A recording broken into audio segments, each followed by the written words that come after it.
হারিশহরে গঙ্গার তীরে অবস্থিত নিগমানন্দ আশ্রম মহারাজের কাছে ব্যারাকপুরের প্রাক্তন সাংসদ অর্জুন সিং।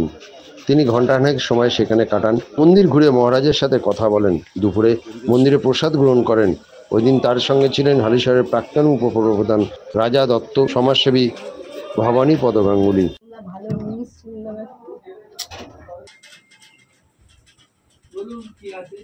আপনার দর্শন করতে এলাম, ঠাকুরের দর্শন হলো, আপনাদের দর্শন হলো, কথাবার্তা তো কোনোদিন ঠিক। হ্যাঁ